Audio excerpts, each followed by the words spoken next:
Good morning and welcome to the Courage Coalition. Today we are on, and this is going to be a good one, you guys. This conversation definitely needs to be happening more often, but it is so latent with fear, judgment, unknown. And this conversation was brought to me by the beautiful Trisha Collins, who you heard on the podcast early last year. And Trisha is the director of Missional Impact at Childbridge, Montana, which is a organization, a nonprofit organization that helps find foster parents, train foster parents, support foster parents in their journey. And she brought to me James Newell. James Newell is a adoptive dad. He's a builder. He's a husband. He's so many things.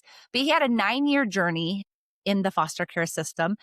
And we definitely have a lot of judgment, typically from ourselves, but as a culture as a whole, in what that looks like. And so today, the topic is going to be when it doesn't work. And we're specifically talking about foster care and adoptive care, or adoptive relationships, and how as a culture we tend to believe that they're adopted. And so it's going to work now. They've made the decision and it's all going to work. It's beautiful. And so we're going to go back and look at some of what that means and have the conversations around what if it doesn't work.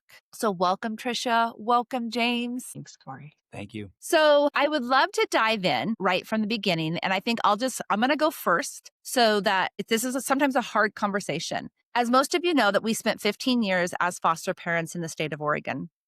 And our time was mainly spent with young children. We definitely had a pattern of having medically fragile newborns from the NICU. And everybody in our circle at the time, or who we've talked to since then, believed that, well, you've had them since birth. And so, of course, it's a perfect fit. Of course, it's going to work out. Of course, everything is going to be sunshine and rainbows. But that is not the case. That is not always the case. And there's many reasons for that. For our situation, it had to do with the children that were already in the home, the needs of that child, and our family dynamic. And so that's where I'm going to go with this. We had a couple kiddos that we had come up for adoption, and we had to say, we can't do this one. This isn't for us. It doesn't mean we're just giving this child back. It doesn't mean we're giving up. It just meant we cannot adopt this child forever because I don't believe it's in this child's best interest. And the first time that happened is where I'm going. We had a child from the time she was 28 days. She went into PEDS unit for failure to thrive. Long story short, we found out she had a very, very rare condition that they actually didn't even have a name for because it takes 15 diagnoses to make a name for a condition. So she had the top part of gene number 3 missing. And what that was is failure to thrive, failure to connect. Sensory systems were just out of whack. And so for us, when she came into the permanent placement choices, the reason we had to say no is one of the things that we do as a family is spend a lot of times outdoors. We spend time camping. We have a farm. We have horses. We're a fair family. And every time I would bring this child outside, she would start throwing up.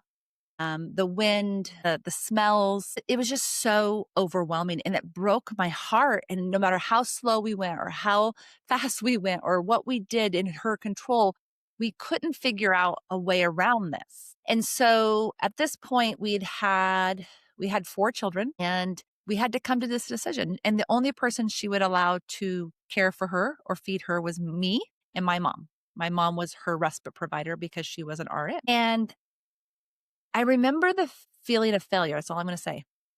It's like I failed. I have raised all these babies to be successful and thriving and gaining weight, and I've failed because I cannot keep this child. I cannot in good faith know that I am the best home for this child. And that's the discussion I had with the caseworker. But it didn't take away the fact that to this day, I still hold a lot of emotions around not making it work, not forcing it to work, right? To releasing that grip. And I feel that that is so prevalent in the foster system. But Trisha, you brought up the whole adoptive component. And I sit here and think when you said that, what if I would have adopted her? What if I would have forced it? What if I would have made it work? What would have happened after? I'm open for whatever you want to bring into that. What immediately comes into my mind is something I've just kind of learned along the way as I've walked alongside a lot of families who do this. I think that initially we all believe that we sign up for the marathon Mm, if the marathon is available, like, "Hey, I'm gonna be with this kid for as long as this kid needs me." That's one day, if that's a lifetime. And I think sometimes we don't realize that actually it's a relay race and batons will be passed. And I've seen successfully so many times. James Newell is one of the families where I've seen that be because I know that his boys were with another family that I know prior to being with him, and I know that they belong exactly where they are yeah. today. And so I've gotten this wider view, this bigger breadth because I've just watched it with so many families, and I've watched a placement fail, if you will, quote unquote, and yet, while that was happening, I was watching God, even 2 years prior, raising up another family that was gonna take the next leg of that race, Mhm. and they felt super convicted in their being that, like, their kid was out there, and they were waiting, and they were praying, and I just get the privy of I can actually see both, it's like 2 headlights, and I can see them both they're within my view, and a lot of times the individual, they can't see that, right? We don't have that Yeah. 30,000-foot God-sized view, and so that's the first thing that comes into my mind. The second one is just this idea of, and I won't project it onto you, but I potentially hear what feels like maybe shame, Uh-huh. and I just gotta ask, like, where does that come from? Because, the oversaved friend in me says, "Man, isn't that the whole thing that he came for was to remove shame?" Like, so I just feel so confident that's not his voice because the whole gig was he came to remove Yes. shame from us. So is any of this resonating for you? 100%. And I didn't want to go into that because I think that that just gives the whole story versus what I can look back now and see. But at the time, how I was feeling, because that may be where someone is sitting and they're feeling right now. But two things, shames, absolutely. I was still in a point in my life where I felt like if I was not caring for everybody that came into my circle 100%, no matter what the cost to me, I was not successful. I was not worthy, right? That was still my story at that time. Honestly, 100%. So shame, yes, absolutely shame. I had so much worth around being a mother, so much worth, and not just a mother, but what a perfect mother looked like. And I can laugh about that now because this was she would be 14 now. So this was a long time ago. I have done a lot of work in those years. But the second thing is what I would love for people to hear is that I actually we got to take our time and we got to do a nationwide search for her forever family. And I got to be a part of that with the caseworkers. And we got to help with questions and we got to help with what it would look like to be a forever parent for this beautiful young lady. And one that nurtured my heart, that from my perspective, that nurtured my heart. But then I got to meet this family. And now I've got to see her grow up in this family for 14 years. And she is the exactly where she needs to be. I mean, that she is the princess and they do not do a lot of outdoor stuff and they go shopping at the mall and it's so much a part of who she is. And even with all of her needs, she is absolutely thriving in the world. And that is exactly what I needed, but what she needed. Yeah, so it's that changing perception of what success looks like, right? Yeah. And success isn't me doing it all. As I was listening to you, I'll tell you the truth too. I hopped out of my professional world and I hopped back in my own personal story in foster care. And I was like, man, I was in a heck of a lot of placements. What if I hadn't bounced back to that group home to get me to the family that, I now name my daughter after? Yeah. So, a lot of people might have thought that they failed along the way, but really it was God's plan to, get me into the exact right one. So again, I just think we have to pull back a little bit, and that's hard to do in the moment for sure. Absolutely. I think it's very hard to do in the moment. James, is any of this resonating with you and maybe your story or just, and if not, just I would love for you to share with the audience about when it doesn't work or your journey in that question. Absolutely. I feel like I could talk for an hour on a lot of that. As like, as a dad, as a business owner, as a husband, like you don't really want to like admit your failures, admit where your strengths and your weaknesses are necessarily. And with our two boys that we adopted, there's been a lot of, I think in any failure, there's a lot of learning and all of that, and so some days when it's been really hard, we're like, what does this all mean? And like myself, my wife, we both worked on ourselves through counseling, through just talking with each other. And that's a very like a large thing, but not the only thing. But I look back and I'm like, I wouldn't have dove into those little pieces of my life that were honestly like prideful and selfish, and where I needed to work on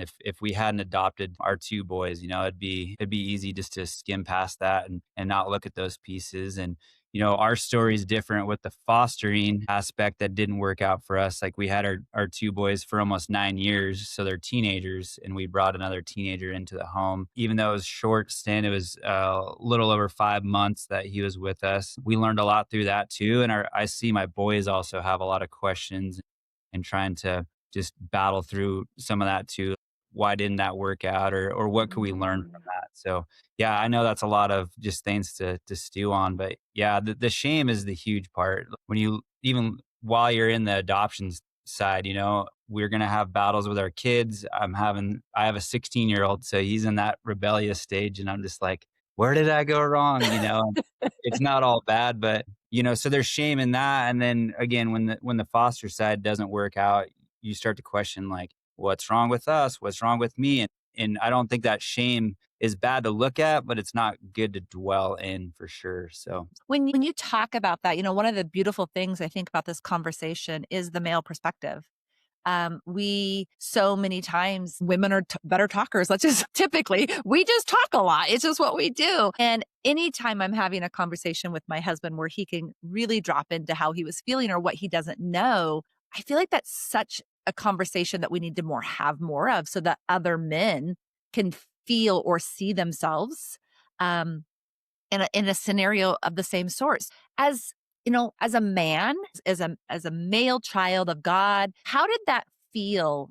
Or what were the things? I mean, you say shame, but can you walk us through what it looked like to actually stand in that place and know that I failed? That I'm saying that with a grain of salt, but I heard you say it, so I'm going to go with that. I failed this child. I failed this mission. Whatever, however you identified it. What did that look like inside your family, but inside your mind, in your heart, and also as a business owner, that male component of how we tend to hold so much on your shoulders, right? yeah, obviously my wife can articulate a lot of things better than me through all this, but we have the exact same experience, but we have definitely different views of it. And we've grown together through all of this too. So that's been amazing. But ours was a little bit, if I can dive in real quick, a little bit different because our two boys that we adopted came from addiction. And we had some addiction issues with the foster kiddo that we brought in. And so for me, as like the man, the head of the household, I was definitely like, hey, this can't happen because I'm so not overprotected, but I got to protect these other two because I see the path that they could go down with different addictions too. So the decision for it not to work, honestly, we did pray a lot about it, but it happened quick, and I really just asked the Holy Spirit to be like, hey, please call me out on this if this is not the right path. So as far as where it went with the fostering not working out, it was easy as like the head of the household, the dad, to be like, hey, I'm going to protect these other two children that we've had. But it obviously, like I said, the shame side that you don't want to admit is there. You're like, well, I should be stronger. I should work on this, or maybe we could have had better conversations. And I really believe if you heard the conversations at our house, you'd be like, wow, like everything's on the table. So it Yeah. wasn't like, hey, don't do this. We're like, very much description into why certain things shouldn't happen. So yeah, I don't know if that answers quite the question there, but it was a little easier for us with our kids being older too. Okay. I think it does to some degree, but what comes up for me as you're saying this, and I'm going to let Trisha chime in after I give you this, is that I know, what do I want to say? The depth of the conversations you have to have as husband and wife, as parents, mom and dad of children that are in your home, that really they can break you. That there's a lot of statistics around adoption, foster care, and breaking up a family. So I would love to know, how did how did you and your wife personally be able to address and bring those topics to the table so that you do have this conversations, not necessarily perfect, not necessarily easy. We get all that. But a lot of times it's almost easier to not talk about it, right? And then that's what we where we get all that noise in the marriage or in the family or in the home. So I would love for you to share a little bit about how you guys came together and made the decisions you were able to make then, now, and in the future, right? Yeah, a lot of the grace of God in our marriage is for some reason my wife and I have had the exact same opinions or just really like character and like, hey, lying's not going to happen. These certain things aren't going to happen. And we've never been like, I don't know. I feel like maybe I could let that slide. We've had individual conversations together. Hey, we're not going to allow this in our house. We won't, allow certain things. And then we can talk about it as adults and then kind of filter it into the age that our kids are at. So that portion's been easy. But yeah, the conversations have to be had, the frustrations that I have, I can't just project those onto my kids individually. I have to work and talk through that with my wife first, honestly, so that we're both on the same page. And then it becomes a little easier. I've definitely failed too at those conversations. So it's definitely a hard one. Trisha, what are you thinking on this focus here? Well, a couple things. I mean, you're super fortunate that you're both, typically on the same page. And I know you well enough to know that that's really a truth. Been married 30 years. We're not always on the same page. I'm just going to name that in our journey. And I think some of that's the danger of the work that I do. I have a lot of information inside my head, and I got a lot of theory that doesn't always work out in reality. And that's rough, quite truthfully. I got lots and lots of years of theory here of learning all kinds of evidence-based strategies. And I got a partner who doesn't do that all day, every day for work. So, just there's a reality to that can tend to get you on different pages at times for sure. And you got to work hard at it. I want to kind of loop back a little bit in the shame thing. It's really easy and we can all do it for each other, right? I can say, Corey, don't have shame. James, don't have shame. God came to, la, la, la, right? Really easy for me to say. But then in my own journey, I find I can get, if I'm not careful, on repeat and ruminate, where did I go wrong? What did I do? I must, I probably repent multiple times per day of things that I've already repented over multiple times yesterday and multiple same things. I mean, it's not like I'm coming up with new things. I'm not that creative. And I literally had more therapy than most. I have more training than most. I got a theology degree. I can wrap all that, and yet I still can ruminate in the where did I go wrong. I only have like one little thing that helps me a lot. It was my kiddo's pediatrician.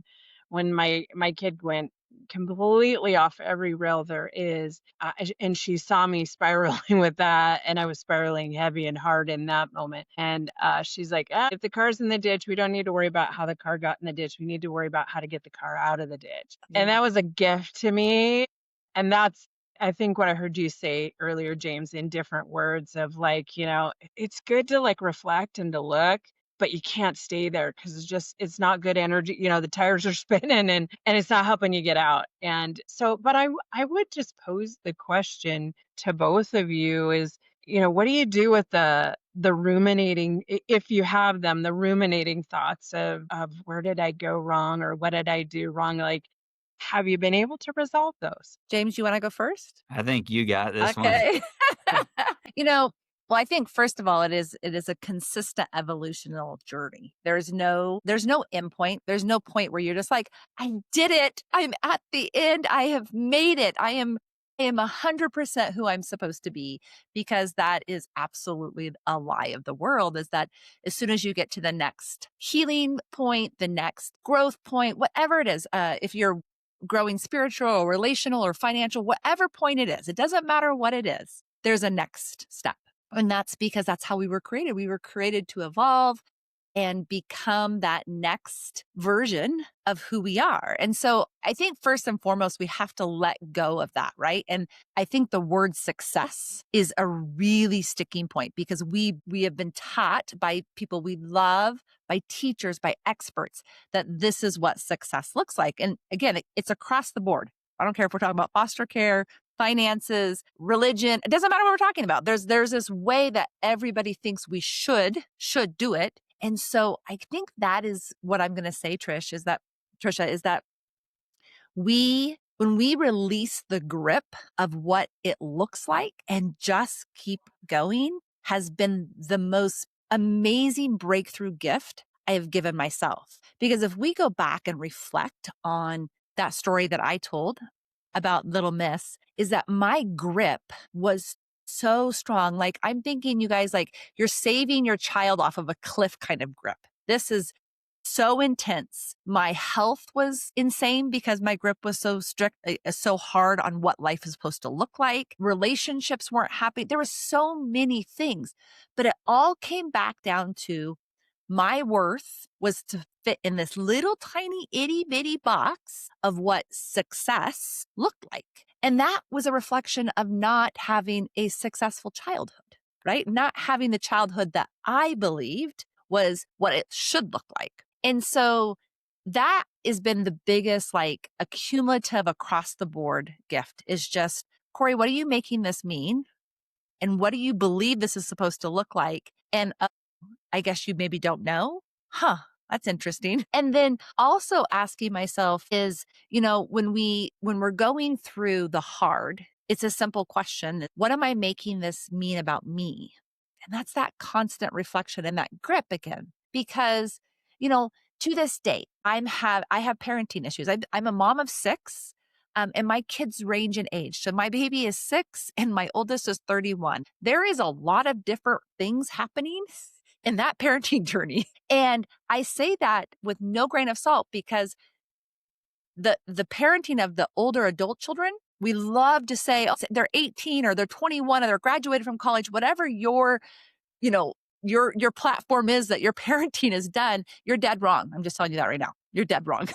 It will be forever. So it's being able to sit with myself and ask, what are you making this mean about you? Because we do. We bring the reflection back to our own worth, our own journey, our own story, and our own experiences. But those aren't your child's, even if they're biological, right? Even it doesn't matter if they're foster, biological, adopted, it doesn't matter who they are. Theirs is different than yours. And so it's going to mean or reflect or depend on their own stories. And like you said, Trisha, is just the journey of being curious about our own healing. And, part of that for me is being able to actually look back at my parents and not only see them and forgive them. This was my own. This had nothing to do with their needs.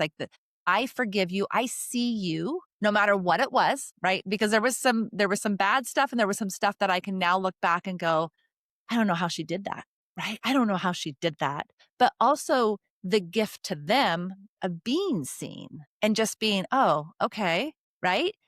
And one of my mentors says something that's really powerful here. And so anyone that's listening, I challenge you this on those conversations or those relationships that you're making mean something about you is if you have a finger to point, you better also have a finger to say thank you because you are who you are today because of that same person. I think that I don't want to oversimplify it, but it's fine to pinpoint and say, yep, there's shame there, but not to sit in it. And I love what you said. Like for me, I've tried to work on myself as much as I can in the counseling realm and just talking to different mentors, but also just not sitting and dwelling with Yeah. the same problem over and over again. Say, okay, where am I growing in this? And then two, not projecting my own feelings or even emotions. And believe it or not, I'm the more emotional one in our family than my wife.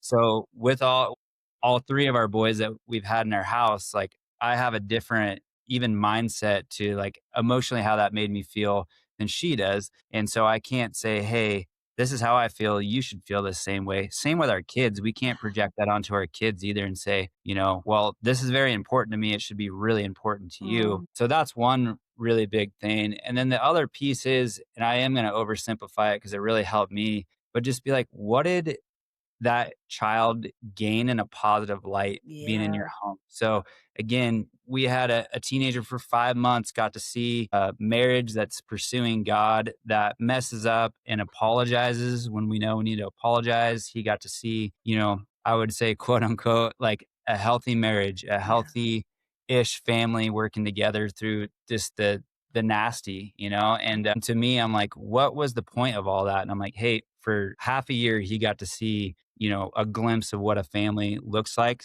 through all the gunk, all of it. And so that's what I kind of had to leave with, was like, hey, he got that opportunity. Same with my boys now. It's like, Yeah. what's my main goal here? It's like, hey, they're seeing God-fearing family parents that are constantly apologizing because they mess up, and I'm Yeah. like, if they learn how to say sorry when they need to, that's the one thing I can look at. So kind of oversimplifying it and just being grateful for those small things. I love that you bring that up, James, for more reasons than one, but absolutely is like one of the things that my husband and I have always been on is if you mess up, you say you're sorry to our Mhm. children, right? Because that is something that they need to see, that it is okay to make mistakes. It is okay to not do it perfect. It is okay, whatever the situation, it is okay. It does not define you as a human or create worth in you to be perfect, right? And it's such a powerful tool in raising our children, but not just speaking it, right? Because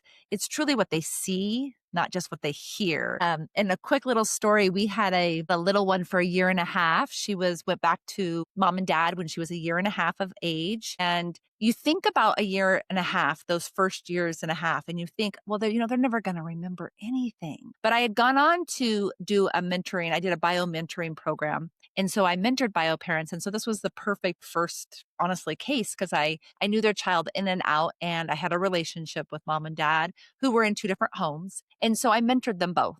And I got to see return to parent maybe not work the way we want it to work, but it was part of the system, right? It was part of the thing. And we would take this little one weekend a month just to give mom and dad a break and get to continue that relationship with her. And we got to do that until she was about 4. And then addiction came back into the picture. And so that was ripped from our hands. We couldn't be a part of that any longer. And that's part of the story, but I'm going to go further. When she was 11 years old, I got a text on my phone. So this is 6 years after the last time we saw her. I got a text on my phone that said, "Hi," and gave me her name. "I just wanted to see how you guys are doing." And I was like, "Nah, it's not possible. It's not possible." And I'm thinking age. Okay, well, she could have a cell phone. Okay, this is weird. She could have got my number from her mom because my number had never changed, right? And I just did some simple back and forth. Long story short, for the next 3 years, she got to have this communication. I got to have this communication. We as a dynamic got to have this communication with each other. And the story that it told me is exactly what you just said, James. No matter how little you think you did, you have no idea how this completely changed that child's life for that period of time in whatever way it was meant to be. She understood what it meant to be a part of a family. She understood what a healthy marriage looked like. Even if we don't think they did, they took something from that experience. What do you think about that, Trisha? Oh, sorry, my brain hopped into my husband's cop world. They had something called the low carbs principle, where when you go into a crime scene, you're always going to leave something and you're always going to take No. some. And it's the Yes. same idea that you're Yes. sharing. Like they left something on you as well as you Yes. left something on them. And I think of my own foster family that I always say changed not only my life but my eternity. And only in their home 2 years. Yeah. It's a pretty short time. I think of a baby girl that was in our home her first year of life. And I remember just sobbing about it, like, Lord, this is so hard. And I just, what I felt like I felt in my spirit was, yeah, but she's going to connect to her husband one day because of you. She may never Mhm. know your name, but she knows how to attach because, and Yeah. you get those glimpses and you get those moments to like, it's a big impact, actually. You know, attachment is transferable. Yes. So those are just the little rumblings. I absolutely adore that because I do believe that we shortchange or we underestimate how just a smile or like a conversation, or like you said, even just being who you're supposed to be in that moment, what it gives that person. Because yes, it's transferable, but you don't know exactly what's transferable for for that child, for that person. I mean, this is across all ages, right? The smile, the handshake, the conversation, the the bad day, and you return with, I hope you have a great day. What that does is transferable to the world. And in this community, I think is so much more powerful than we like to put upon it. And, I talk about mentoring that bio family and how my compassion, my acceptance, no matter what I knew about them, allowed them to move forth. Now, was it forever? That's not for me. It's not for me, right? It's just like in that moment, what could I transfer? What could I transfer?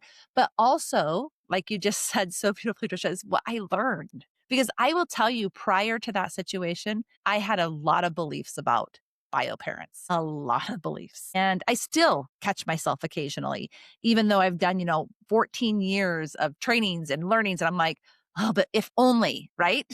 If only they would, but we don't have their experiences. We don't have their stories, and we don't have the actual genetic makeup that they have.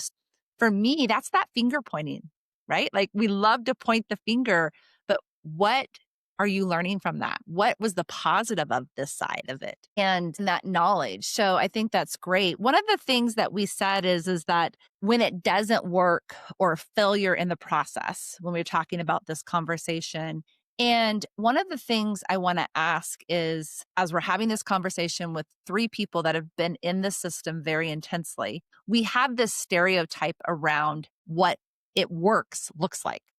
And I would love to know your guys' feedback on that. And for me personally, what I'm going to say is what's coming up for me is that for the longest times, so if we were 15 years in the system as foster parents, certified foster parents, I believed that it working meant that not only were the child safe, but the parents were dry and so, they were clean, they were mentally, there was just this perfect picture of what that looked like. And so it prevented me from seeing what it could look like without the grip. I'm going to go back to the grip because that's just what it is for me, of what it was supposed to look like. And also how the system is never going to be perfect because it's humans, right? It's not it's a policy, but the policy is supposed to help humans. Well, humans will never fit into a policy. So how we move through that as foster parents, adoptive parents, maybe it's even, caseworkers or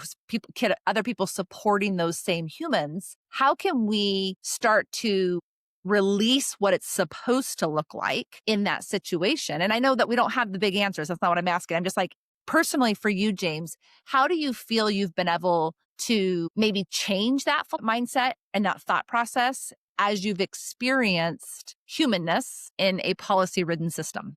I'm probably the worst example of this because I'm like really optimistic and naive. And I'm not a big analytical guy. Like I like to have a plan and then we just jump in and go. So yeah, when we first got our two boys, I was like, this is going to just like, they're going to come, the world's not going to change. Like we're just going to connect. And all of a sudden when they showed up at our doorstep, I was like, whoa, our world just collided, and this isn't a negative thing, but it's not how God created it, right? Like truly all families should stay together and the kids should Right. be, but that's not reality. That's not human nature there. So I think honestly, just honoring that fact too is like, this isn't how it was supposed to be created. So how can we move forward in this? It's not going to change, right? Like those kids don't have an opportunity to go back to their biological family for different reasons. But for us and for me especially, I was like, this isn't how it's supposed to be, but how can we make this work? And just honoring that because I was very much like, nope, it's just gonna blend in perfect. We're gonna make this work out great. And it's like, no. And then I kept questioning, like, why is this such an uphill battle all the time? And it's just because it's not natural, but it is worth doing. And if you're called to it, it can be amazing. It's going to be really, really hard. And I do want to say this real quick too, to kind of answer that question. But, we don't go around being like, oh, we adopted these two. Honestly, one of our kids looks like me and the other one kind of looks like my wife too, and glasses and all that. So we can kind of blend in there. But, I think a lot of non adoptive families like, that's so amazing you guys did that. Like, that's so Mm, great. And yes, it's amazing. But I never look at it like we're doing such a great thing because I'm like, if you only knew the battles that were happening, you know? And so I don't want people to feel like, hey, everybody else says this is supposed to be great or it feels like it's supposed to be great and it's not. Like you're not failing in that situation. Right. Absolutely. yeah, the first thought that comes to mind is this idea of we genuinely spiritually have crossed enemy lines. Mm. And of course, that's going to feel like an uphill battle. Like we're literally intersecting something that the enemy's been winning for generations, right? And we're trying to cut it off. And so, I'm married to a guy who's been to war, and my brain just says, when you cross enemy lines, I mean, there's fire, there's, Yeah. you're not on your own turf, and it's tough. And so, just in the spiritual realm, when we're right on the money with God's purpose and will, it often is tough. I'm gonna say that it's not just, yes, we're blessed in it because we have him, but it is tough. The thought that I keep having is, one of my favorite sayings in our space is that idea of there, but for the grace of God go I. And something I'm learning more just lately is just how distinct God's grace is. God's grace in James' life looks different than mine. Yeah. Yeah. It means him and his wife are usually on the same page. That's different than mine. It's not better, it's not worse, it's just different. God's grace in Corey's life looks different. She's starting a new thing. I'm at the same place a long time. Yeah, Yeah. like I just am really catching just how distinct his love is for me as an individual, but also for the birth families Yeah. as individuals. I love how you today have just reminded us. I keep hearing over and over, we just don't have the 30,000-foot view. We don't have the long view. We can't see the picture down and the weeds are tall. And the saving grace is getting caught up with God in the morning and give me your view again. Give me a glimpse of the picture of the future. And when I get super frustrated with the kiddo that I got that's struggling so bad, I've got some scars on my arm from self-harm from when I was younger, and I'll put my hand on those and I'll be like, oh, but look where you were, look where you are today. Yeah, it's not over, it's not done. And in the strangest way, that just brings me comfort too. Yeah. I love that. A couple things come over is that, when I'm specifically asked about fostering and our experience, I never go right into stories. I just say that it is the hardest thing you will ever do in your life, but also at the same time, the most beautiful. And you will not see that in the moment. You will not see that even maybe in that year, but you will see it if you allow yourself grace, that child grace, and every party in that case grace. Because, you just mentioned so many times, Trisha, is that grace, God's grace is in our lives, but we don't take this a moment to collect the evidence, that beautiful reminder of your arm, right? And holding your arm, because you can sit there and feel it in every bone, every muscle, every cell in your body, the reminder of where you came from or what you've done or how you've changed or healed or whatever it is. And so we have to remind ourselves to collect the evidence and see how maybe last year we looked at what this year looked like and we would have never believed we would have gotten to the other side. But we're there. We're there. And maybe sometimes it's really hard to figure it out. And I'm going through pictures right now. I'm still an old school picture develop, put them in photo albums. I'm going through the last 3 years because we've been very, very not in normal place the last 3 years, putting them all in. And I was crying last night. I'm like, oh my gosh, look at what has happened in your life in the last 3 years. And it's no different in anything that you do. Take a minute to go through your camera roll if you're a big picture taker, right? And just think about, you'll see a picture and you'll be like, remember when they were struggling with brushing their teeth, right? Because you'll see a picture and it will bring that all back, all those memories or whatever it was. And you'll be like, oh my gosh, he brushes his teeth without asking now, right? It's the little things. And James, you said that so beautifully, is to remember to just make it more simple. Yes, it's going to feel hard, but we don't have to make it as complex as we have been taught to make it or we believe we have to make it. It's just What are we thankful for today? What are we changing or growing in ourselves that's going to reflect upon them, right? Because I mentioned earlier, every level of parenting takes something from us. So just when you figure out this thing, one, the child behind isn't going to do it the same way. I will guarantee you that. But two, that journey is nowhere near over until you take your last breath, you're parenting. I believe that in my depths of my soul. It looks different. We have to release different things. We have to learn things about ourselves, but that's your job. That's the inner job. For me, I think that one power statement, Trisha, you said you hold your arm. For me, it's the quote that Bob Goff says, love does. I'm not going to talk about it. I'm not going to think about it. It's an action. How can I take an action that shows love in whatever the situation may be? And that can be across the board. So I would love and be honored as we wrap this up if each of you would be willing to give somebody who's listening, maybe if they're in the depths of it. I've had a lot of people contact me about what it means to be a foster parent. So maybe they're still curious, right? They want to, but there's some fear, or they're in the depths of it and there's some fear and a lot of shame maybe, or a lot of what ifs or should haves. What would be just that simple message that you can now look back and know that it helped you, or maybe you are using it right now? I think for me, the simple is just being honest and being real with yourself and then with your relationships, being real with your spouse on what you're feeling, being real with your kids, especially as they get older, having those conversations. And, instead of them being like, you made these rules, well, I don't understand why. I'm like, hey, this happened to me. This is why we have this rule. Or I see this. This is why we have this rule. And so for me, that's just being real. That's Okay.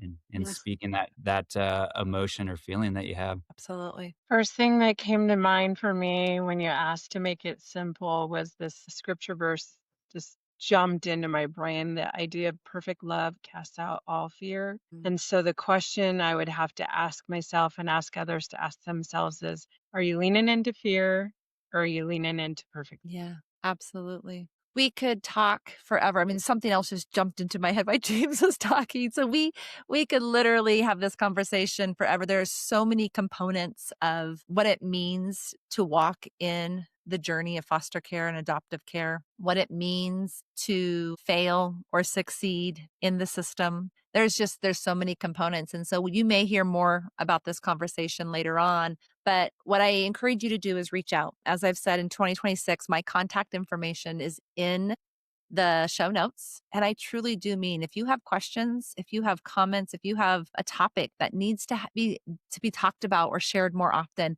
please reach out and let's have that. Let's begin that conversation. What I will say also is that people like James and Trisha, who just really show up willing to have the hard conversations, is how we can create safety and compassion within not only this system, but any system. And so I cannot thank you guys enough for being here, for listening. Trisha, James, I cannot thank you enough for just being willing to have the conversation and be open with me. I know Trisha and I have a little bit of a relationship, but James, I'm a complete stranger for you. So thank you so much for trusting this container with your conversation. Thank you, thank you, thank you. And as I end every episode, love you, mean it. Until next time. Thank you. Bye.